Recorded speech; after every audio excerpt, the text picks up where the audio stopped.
Suman TV ప్రేక్షకులందరికీ నమస్కారం. శ్రీరాముడు జన్మించిన అయోధ్యలో బాలరాముడి ప్రాణప్రతిష్ఠ కోసం అయోధ్య సర్వాంగ సుందరంగా సిద్ధమైంది. ఒక్క అయోధ్య కాదండి, యావత్ భారత్ మొత్తం ఎప్పుడెప్పుడా అని వేచి చూస్తోంది. ఇందులో భాగంగా సుమన్ టీవీ కూడా ప్రతి అంశాన్ని ప్రతి సెకండ్ని ప్రేక్షకులకు అందించే క్రమంలో భాగంగా లైవ్ కార్యక్రమాన్ని అందిస్తోంది. శ్రీరాముని ప్రాణప్రతిష్ఠకి సంబంధించి నాతో పాటు వివిధ రకాల గెస్టులంతా కూడా ఈ లైవ్ కార్యక్రమంలో జాయిన్ అవుతున్నారు. ఇప్పుడు ప్రస్తుతం రమారవి గారు లైవ్లో సిద్ధంగా ఉన్నారు. ఆవిడతో మాట్లాడదాం. అమ్మా నమస్తే. నమస్తే Jaya. Gautam neuro care, brain stroke, migraine, fits, brain and spine surgeries కి బెస్ట్ న్యూరో సర్జన్. కొడుకంటే శ్రీరాముడు, శిష్యుడంటే శ్రీరాముడు, భర్త అంటే శ్రీరాముడు, రాజ్యము రాజు అంటే శ్రీరాముడే గుర్తొస్తాడు. కొన్ని సంవత్సరాల నుంచి మనం వెయిట్ చేస్తున్న ఈ గడియ రాని వచ్చింది. మనం బయట చూసుకుంటే ఒక పండుగ వాతావరణం కనిపిస్తూ ఉంది.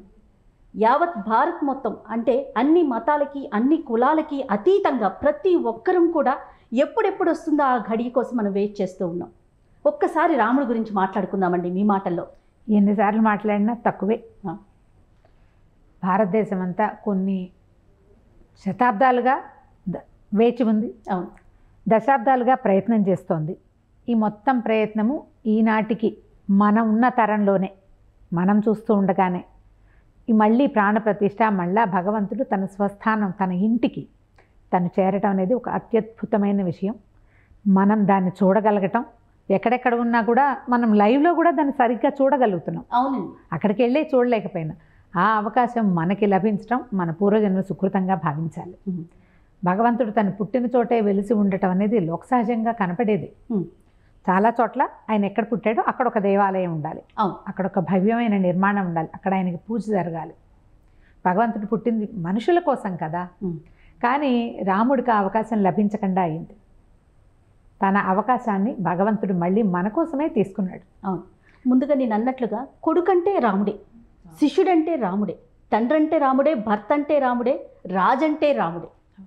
రామరాజ్యాలు రాకపోవచ్చు, కానీ మన ఆలోచన విధానం ఇప్పటికీ కూడా రాముడు లాంటి కొడుకు కావాలి, రాముడు లాంటి భర్త కావాలి, రాముడు లాంటి రాజ్యం కావాలి అని కోరుకోవటంలో తప్పు లేదు కదా రమ్మగారు. ఎందుకంటే ఆయన వేసిన ముద్ర అలాంటిది కదా.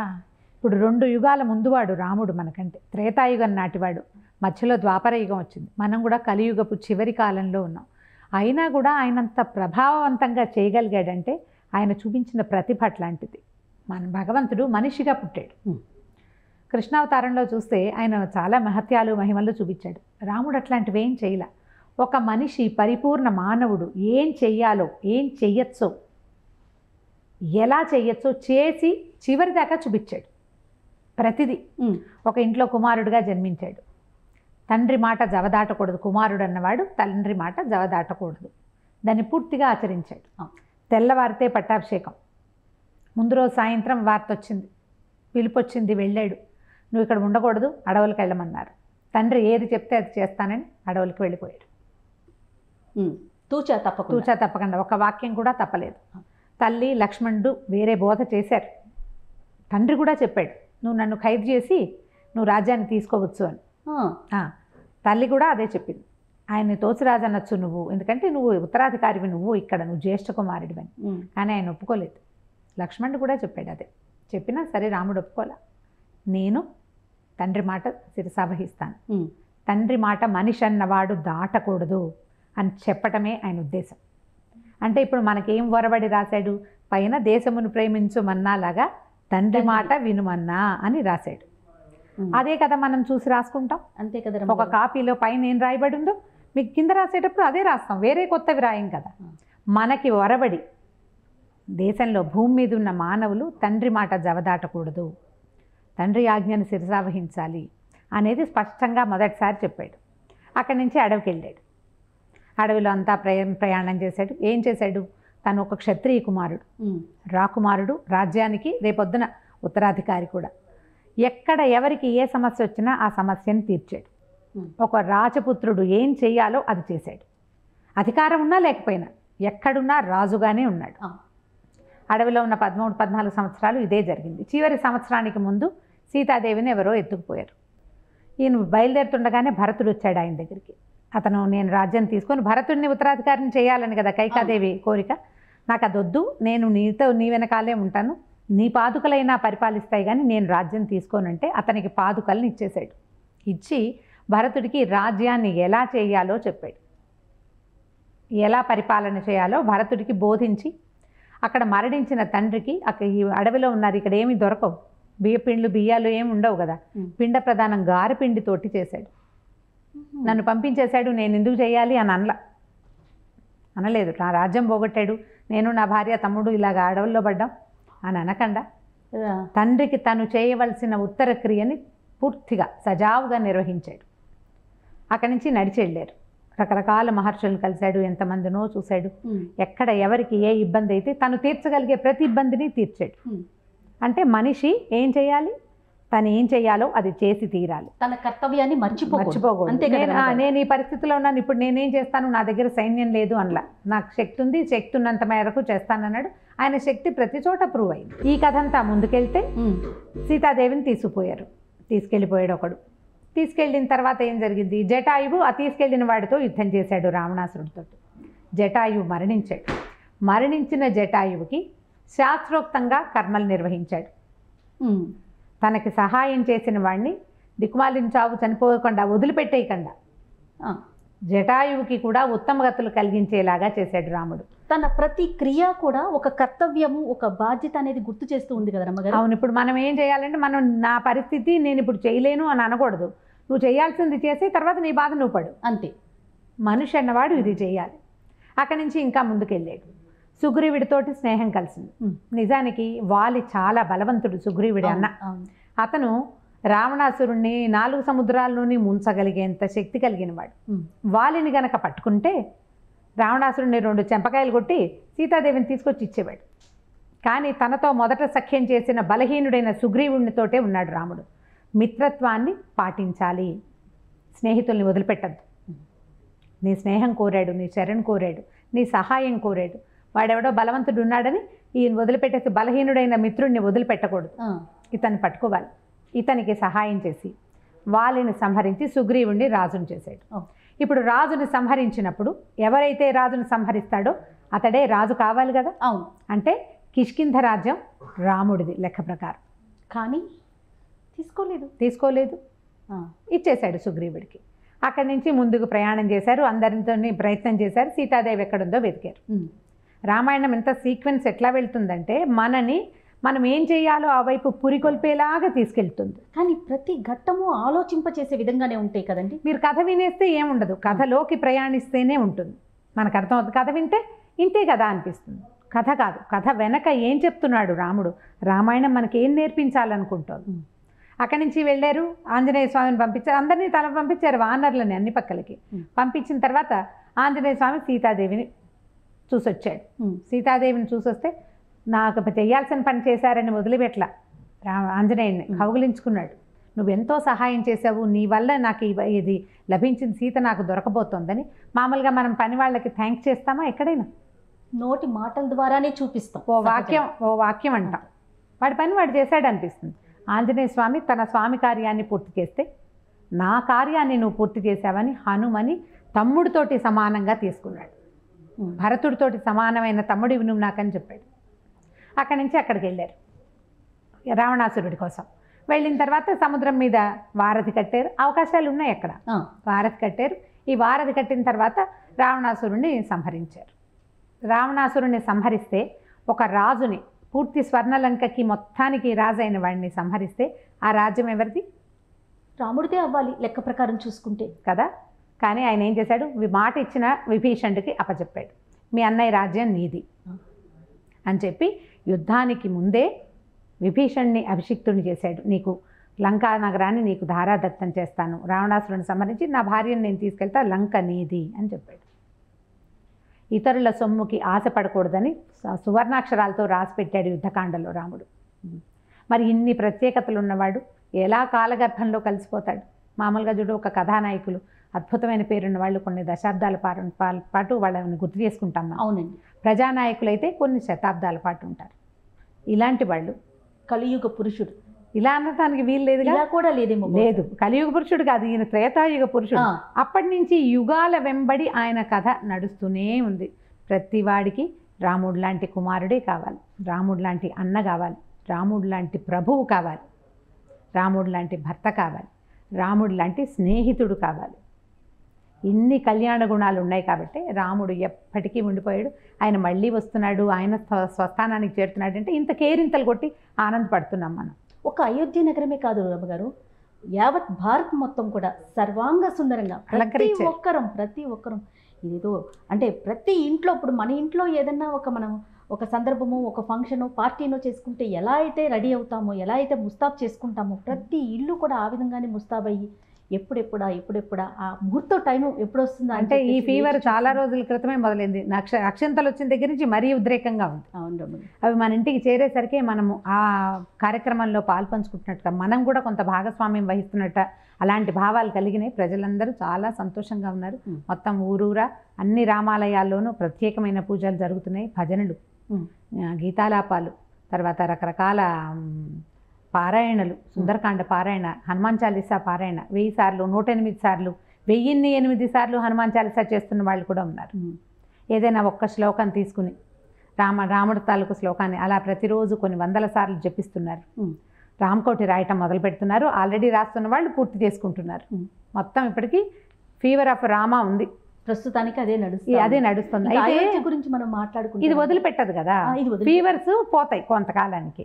ఈ రాముడు అనే భావన ఎప్పటికీ పోదు. మనం ఆ భావనలో ఉంటే రామరాజ్యం వచ్చే తీరుతుంది. ఇప్పుడు ఇదివరకట్లాగా ప్రభువులు ప్రజలు ఆ కార్యక్రమం లేదు, మన పద్ధతి వేరు కదా, రాజులు రాజ్యాలు లేవు. అయినా సరే వ్యక్తులలో మార్పు రావడానికి ఇది ఒక నాందిగా అనిపిస్తుంది.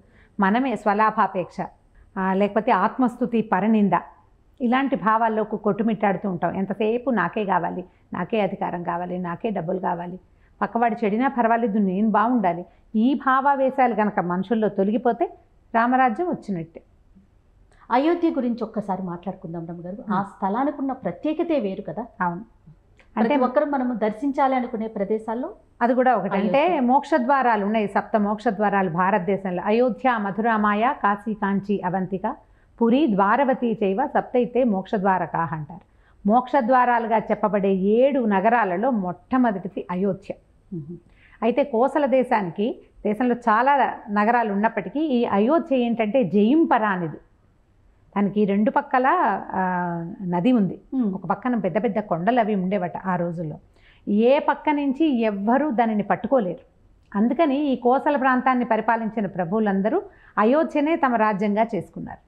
సరయూ నది ఉండటం పక్కన అసలు లోపలికి చొరరారన్నమాట, శత్రువులు రాలేని. ఎప్పుడూ అయోధ్య నగరం ఏ శత్రువుకి ఏనాడు అప్పటి నుంచి ఇప్పటిదాకా దొరకలేదు. ఆ నగరపు తీరదనమాట.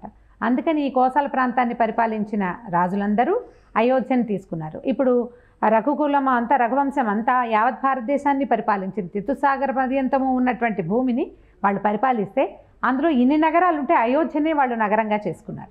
అంత ప్రత్యేకత కలిగిన నగరము. మోక్షద్వారాలలో ఒకటిగా ఎందుకు చెప్పబడిందంటే ప్రఖ్యాతమైన రఘువంశము ఇక్కడ పరిపాలన చేయటం వల్ల. పురాణ పురుషుడైన రాముడు భగవంతుని అవతారము. కేవలము మానవులకి మర్యాద నేర్పించడం కోసం భూమి మీద అవతరించాడు. అక్కడ అవతరించడం వల్ల, అక్కడే ఆయన పరిపాలన చేయటం వల్ల అది మోక్షద్వారాలలో ఒకటి అయిందని చెప్పుకుంటాం. మామూలుగా కూడా ఇప్పుడంటే మనకి దేవాలయం భవ్యమైన నిర్మాణం జరిగింది. ఇంతకుముందు నిర్మాణం లేదు. అక్కడేవో రకరకాలు ఉన్నాయి కదా. కానీ చాలా కాలంగా దేశయాత్ర చేసేవాళ్ళు అయోధ్యను చూస్తూనే ఉన్నారు. అయోధ్యకి తీర్థాటనకి వెళ్ళేవాళ్ళు ఉన్నారు, వెళ్ళేవాళ్ళు. మనం చేసే యాత్రలో అయోధ్య కూడా ఉండేది. ఎందుకంటే మరి మోక్ష ద్వారాలలో అదొకటి కదా. భారతదేశం మొత్తం చూడాలంటే అయోధ్య తప్పకుండా చూడాలి. మన ప్రాంతం వాళ్ళకంటే అవతల ఉన్న ఆ ప్రాంతపు వాళ్ళు హెచ్చుగా చూస్తారు. మనం కూడా మొత్తం చూసేటప్పుడు అది కూడా చూసేవాళ్ళం. ఇప్పుడు ఏంటంటే ఇది ఒక ప్రత్యేకమైన నిర్మాణము, అది ఏర్పాటు జరిగింది. ఎంతమంది యాత్రికులు వచ్చినా కూడా బోల్డ్ అనే అవకాశాలు లభిస్తాయి, ఉండొచ్చు, స్వామిని దర్శించవచ్చు. ఇంత భవ్యమైన నిర్మాణం జరిగిన నిర్మాణాన్ని మనం ప్రత్యక్షంగా ఎట్లా కట్టారు, ఇన్ని వందల, అంటే మామూలుగా దేవాలయాలు కొన్నిటిని మనం చూస్తాం. పురాతన దేవాలయాల గాథలు వింటే కొన్ని 100 సంవత్సరాల్లో నిర్మించబడ్డవి, 50 సంవత్సరాలు పట్టింది, 12 సంవత్సరాలు పట్టింది, 11 ఏళ్ళు పట్టింది, ఇలాంటివి చాలా కథలు వింటాం. అవునండి, దేవాలయ చరిత్రలు చదివేటప్పుడు తెలుస్తుంది. ఇది 20లో మొదలయ్యి 24 జనవరి కల్లా మన కంటి ముందుకు వచ్చేసింది. ఎంతమంది శ్రమపడి ఉంటారు, ఎంతమంది పనిచేసి ఉంటారు, ఎంత భక్తి శ్రద్ధలతోటి, భక్తి తాత్పర్యాలతోటి పనిచేస్తే కానీ ఇంత పరిగెత్తదు కదా వ్యవహారం. ఇంత పరిగెత్తాలి, ఇంత తొందరగా అవ్వాలంటే ప్రజలకి రాముడి మీద ఉన్న భక్తి, ఆ పనిచేసే వాళ్ళందరికీ దాని మీద ఉన్న శ్రద్ధ ఆసక్తి వల్ల మరింత తొందరగా అయితే ఈనాటి టెక్నాలజీ అంశాలు కూడా కొంత కలిసి వచ్చే ట్రాన్స్పోర్టేషన్ అవన్నీ సులువైనాయి కదా. ఇప్పుడు ఇదివరకటి కాలంలో ట్రాన్స్పోర్టేషన్ స్లోగా ఉండేది, ఇప్పుడు అవకాశాలు లభించాయి కాబట్టి అయోధ్య నగరాన్ని రామ్లల్లాకి ఆహ్వానిస్తూ చాలా పెద్ద భవ్యమైన నిర్మాణం, ప్రజలందరూ ఆ స్వామిని దర్శించుకునేందుకు మంచి అవకాశం కల్పించేలాగా అన్ని రకాల ఏర్పాట్లు, అవన్నీ మన తరంలో జరగటమే మన అదృష్టం అనుకోవాలి. అయితే ఈరోజు మధ్యాహ్నం అభిజిత్ లగ్నంలో ప్రాణప్రతిష్ఠ కార్యక్రమం జరగబోతోంది.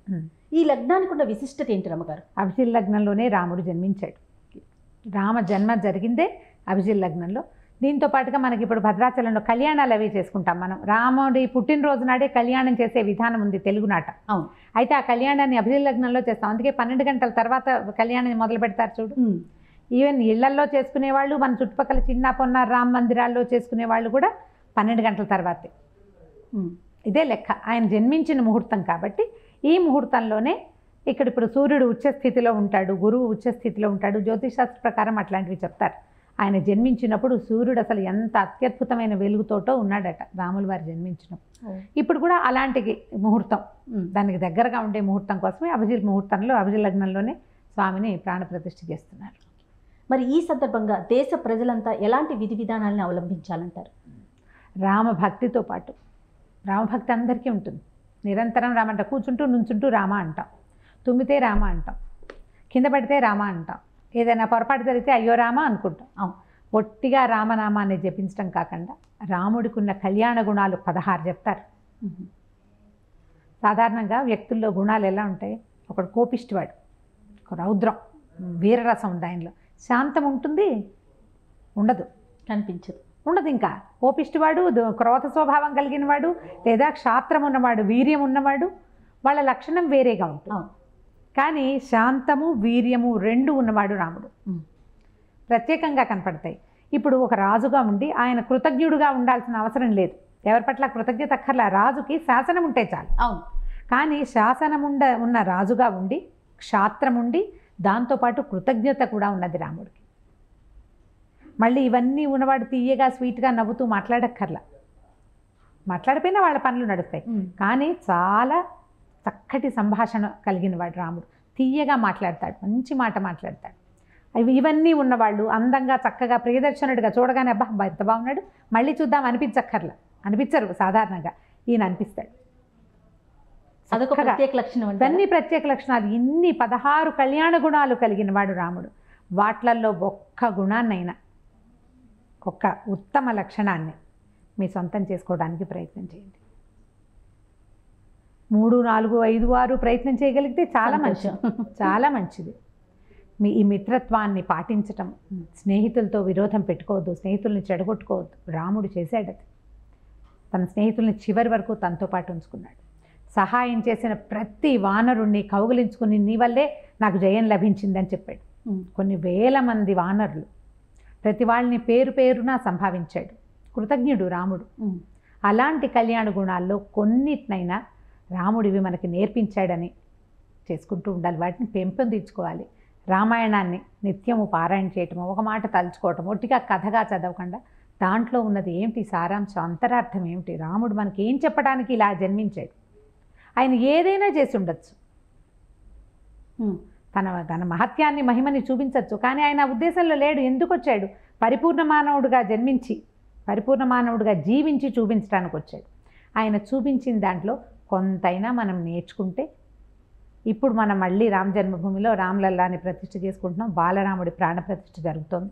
ముందు ముందు సేవాకాలాలన్నీ జరుగుతాయి. మనం కూడా జీవితంలో ఒక్కసారైనా దర్శనం చేసుకుంటాం. మీకు అసలు అవకాశం దొరికిందా రమ్మగారు? అయోధ్య వెళ్ళొచ్చారా గతంలో? వెళ్ళలేదు. వెళ్తాను. ఇప్పుడు నేను కూడా చూడొచ్చు కదా. ఇప్పుడు అవకాశం, ఇంకా స్వామిని చూసే అవకాశం కూడా లభించింది కదా. ఇప్పుడు మనం అక్కడికి వెళ్ళడానికి అవకాశం ఉంది కాబట్టి మన లక్షణాల్లో కొన్నిటిని మార్చుకుని కొంత రామాయణాన్ని చదువుకోవటం. రామాయణం మనకి ఆది కావ్యం. అందులో చెప్పబడినవి ఏమిటి అనేది ఆలోచనాపూర్వకంగా చదివి ఆచరించడానికి ప్రయత్నం చేస్తే అదే రామరాజ్య స్థాపన. ఇప్పుడు ఒక రాజు చక్రవర్తి రాడు మనకి, ఈ అవకాశం లేని కాలం మనం. అవును. కానీ మనకి మనం రాముడి లక్షణాలు కొన్నైనా తీసుకోవచ్చు కదా. మనకు అవకాశం ఉంది. మనని మనం మార్చుకోవడం ఎంత సులువు. ప్రపంచాన్ని మార్చలేం మనం, నాకు మనం అనిపిస్తా ఉంటుంది మార్చుకోగలం. రమ్మగారు, అందుకేనేమో ఆయన మానవులు మనం అవలంబించడానికే మానవ రూపంలో జన్మించాడు. అంతే, మనమందరం ఫాలో అవటం కోసమే ఆయన మానవ రూపంలో జన్మించాడు. ఒక్కొక్కళ్ళు ఒక్కొక్కటి చేస్తారు. సత్యసంధుడు రాముడు సత్యవాక్య పరిపాలనే చేశాడు, పితృవాక్య పరిపాలనే చేశాడు, ఏకపత్ని వ్రతాన్ని చేశాడు. అందుకే కదా సీతారాముడయ్యారు. అదే, ఈ వీటిలలో ఏ ఒకటి తీసుకునైనా మనం దాన్ని పాటించవచ్చునే, అలా తీసుకోవాలని అనిపిస్తుంది. తప్పకుండా రమ్మగారు. మరి ఏదైనా ఒక రామ నామం మీరు చెప్తే ఈ రోజంతా స్మరించుకోవటానికి, ఈ రోజే కాదు నిత్యం స్మరించాల్సింది, కానీ ఈ రోజు ప్రత్యేకమైంది కాబట్టి. వైదేహీ సహితం సురద్రుమతలే హైమే మహామండపే మధ్యే పుష్పకమాసనే మణిమయే వీరాసనే సుస్థితం అగ్రే వాచయతి ప్రభంజనసుతే తత్వం మునిభ్యః పరం వ్యాఖ్యాంతం భరతాదిభిః పరివృతం రామం భజే శ్యామలం. పట్టాభిషిక్త రాముడు పట్టాభిషేకం అయిన తర్వాత ఆవిడతో సీతాదేవితో కలిసి ఒక చెట్టు కింద కూర్చున్నాడు. వైదేహీ సహితం సురద్రుమతలే హైమే మహామండపే. ఒక సురద్రుమం అంటే పారిజాతపు చెట్టు అనుకోవాలి మనం, చెట్టు, దాని కింద ఒక బంగారు మండపంలో కూర్చున్నాడు. అగ్రేవాచైతి ప్రభంజనసుతే, కాళ్ళ దగ్గరేమో ఈయన కూర్చున్నాడు, పవమానసుతుడు ఆంజనేయ స్వామి, భరతుడు వాళ్ళంతా ఉన్నారు.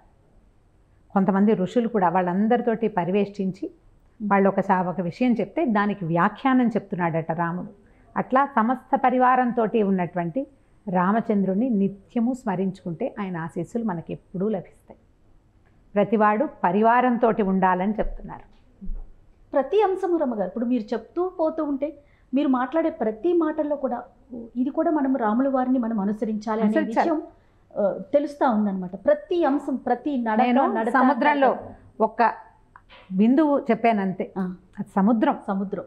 రామచరిత్ర అపారమైన జలనిధి. అందులోంచి ఒక్క కణాన్ని తీసుకున్నా, మనం ఒక్క పాయింట్ తీసుకున్నా దాంట్లోకి మనం వెళ్ళగలిగిన మన జీవితాలు ధన్యమైపోయినట్టే. మనలాంటి వాళ్ళే భారతీయులంతా అయ్యారు అనుకో, తీసుకున్న వాళ్ళే. భారతదేశం రామరాజ్యమే ఖచ్చితంగా, దాంట్లో ఎటువంటి సందేహం లేదు. ధన్యవాదాలు రమ్మగారు లైవ్లో పాల్గొన్నందుకు. Thank you.